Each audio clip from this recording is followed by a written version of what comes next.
Utah Mammoth fans, tusks up and welcome into your Utah Mammoth Daily. All right, so who's going to be the depth scorer? We already know about Clayton Keller, Dylan Gunther, Logan Cooley, J.J. Paterka, but who's going to be the depth scorer for the team? There's a lot of candidates out there, but who's going to do that? Depth scoring is usually the difference between sneaking into the playoffs or actually making noise once you get there. But here's the question. Does Utah need to go out and get another winger who can give us 15 to 20 goals? I'm not talking about a superstar. I'm talking about a veteran guy who's been around the block or maybe a reclamation project who just needs the right fit. You know, somebody like, I don't know, a Jacob Silverberg type player. Steady, reliable, doesn't need top-line minutes but chips in when it matters, a lot like a Brandon Tanev. Brandon Tanev scored a few goals last year for both the Kraken and the Jets. Maybe he can tick that up a bit. Instead of just being the energy guy, maybe scoring a couple of goals. Maybe a younger guy that comes up. Maybe somebody that we're not even talking about that the Mammoth have a keen eye for. Somebody who's not a Daniel Boot. Yes, I did look that up, and it is Daniel Boot, so I'm sorry about that. But somebody like that. Armstrong's got some cap space, too. I've talked about that pretty much ad nauseum, and I probably will forever because the Utah/Arizona has done a good job with their cap space. But do you spend some of it now or wait until the trade deadline when that cap goes up and somebody shakes loose? For me, I think you should wait it out. Play out those young guys, see what you have early on in the season, even in training camp and rookie camp, see what's going on there. But if nothing bubbles to the surface, maybe go out and get somebody. Maybe shake the tree a little bit on a couple of these other teams like Columbus with Dmitry Voronkov. Maybe. Something to think about, something to chew on. But who is going to be the quarterback of the power play? I talked about the power play a little bit in previous iterations, and now let's talk about special teams and the quarterback. So special teams will win or lose a lot of games for Utah. They were top 10 in power play scoring percentage, but they were towards the bottom of the league when it came to penalty kill. So I'm just talking about power play, not penalty kill for this one. For me, the biggest question is who's running the point on the top power play unit, and it's a pretty easy answer. It's Sergei. First up, it's Mikhail Sergachev. He's the obvious candidate. Big shot, tons of experience, can distribute the puck really well. He's a safe bet, and he's the obvious bet. But, knock on wood, something happens. Who's going to follow that up? I think it's going to be Nate Schmidt. I think he's going to be number 2, not Sean Durzi. I think John Marino has a shot, but personally, I think it's going to be Nate Schmidt. He's been around the league. He knows how to move that puck quickly. He can score from pretty much anywhere on the blue line, and he's steady enough that he's not going to panic when there's a high press from the penalty kill. Maybe a dark horse, Dmitry Simashev. Not really that dark of a horse, but maybe somebody like him can fill in. Maybe find his way into that role down the line. Maybe a surprise from camp. I don't think there's a surprise from camp. I think those are the 2 guys to start with, and then there's even more that could follow up with the John Marino, Sean Durzi, Ian Cole, even Ollie Mata could do it. So there's a lot of guys that can do it, but easily the top one is Mikhail Sergachev. I don't know how you would think anybody else would be the quarterback of the power play with the Utah Mammoth. All right, but let's move on. I really like talking about the youth movement. I know you guys are probably sick of hearing about it, but now I'm going to rank the top 5 prospects according to these 2 peepers. It's not according to like EA Sports. It's not according to ESPN, TSN, a random Reddit person. This is just according to me, what I've seen and what I've heard, and me translating it into what I know. So first, it's Tidge Ginla. He's number 1. He's got the skill. He's got the pedigree. He already showed up at the WHL last year before he had his surgeries. I think he's going to break camp with the top team, with the Mammoth, and he's just going to show up and show out on those bottom lines and push for more time with the top-tier lines. Number 2 is Dmitry Simashev. Easy, smooth skating defenseman, NHL size already. He's really young, and he's already big enough to be in the NHL. And he's the kind of player you can slot in when injuries inevitably strike the blue line, and you can even have him start down on those bottom lines for the defenseman and shake loose one of those veterans. Number 3, this one might be a little controversial, but it's Daniel Boot. A massive winger with touch around the net. He's raw, but man, if he figures it out, and he figures it out fast, he's a nightmare matchup across the rink. Number 4 is probably a lot of people's number 2 even, or maybe even number 1. It's Caleb Desnoyers. I dropped him down further on these rankings because of his injury and surgery. He maybe not like the flashiest player, but he is that center that Utah needs.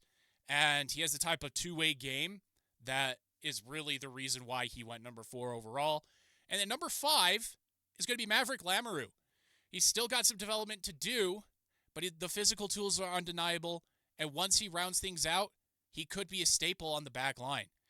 And I think the way that Bill Armstrong has everything set up for the team, the veterans will age out just in time for those young guys to get extra minutes. I think they've done that really masterfully when it comes to guys like Ali Mata, even like a John Marino, if he can't stay healthy. And obviously Ian Cole is towards the end of his career too. So that's my top 5. I'd love to know your top 5, how it differs from mine, because I guarantee you it will. And that'd be really neat to see. And then since I love ranking things, let's rank rivals. I've talked about who they could be, what we saw in year 1 when it came to rivalries. So every team needs that one rival, that one team that you just hate, right? In a fun way, obviously. It's just a game. But that one rival that makes the blood boil, makes the fans a little bit more crazy, gets the arena that much more loud when things happen.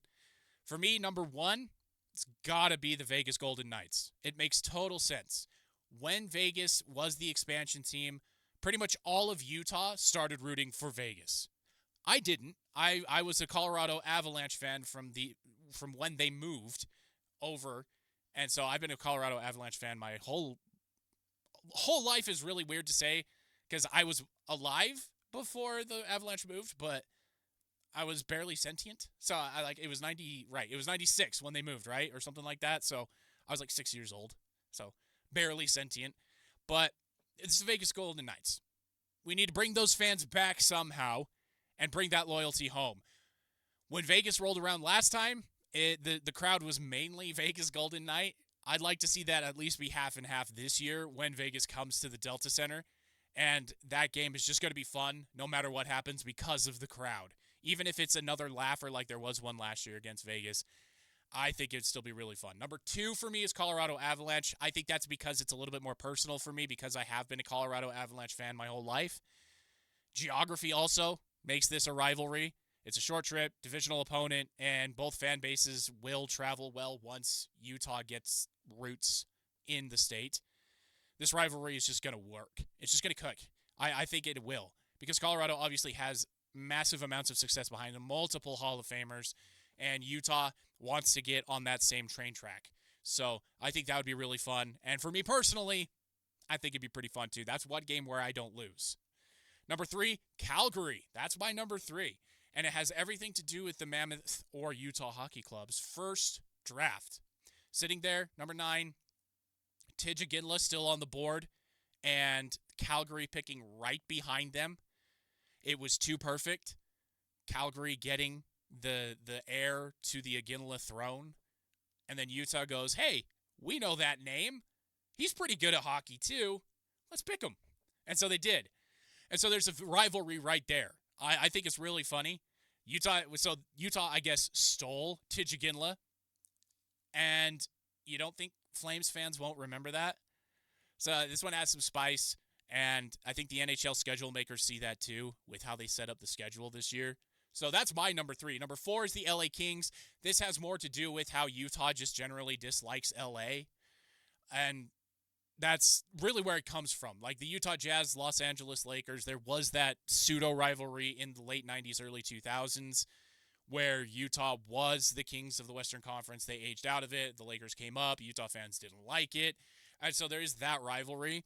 But that's kind of it. That's why. There's nothing really between the two clubs that would say that, but that's why I'm thinking it. And then number 5 is a wild card spot. I didn't really know who to put here, so I leave number 5 open for a massive, like, superstar trade. So, like, if the Oilers and McDavid can't come to terms and the Oilers want to get something back before he walks, maybe the Oilers fans don't like that. I think they would just not like McDavid as opposed to not liking Utah or whatever club gets him, but maybe that's one. Maybe Utah swoops in with the Quinn Hughes drama continuing in Vancouver. Utah swoops in with a Godfather offer and plucks Quinn Hughes in the prime of his career.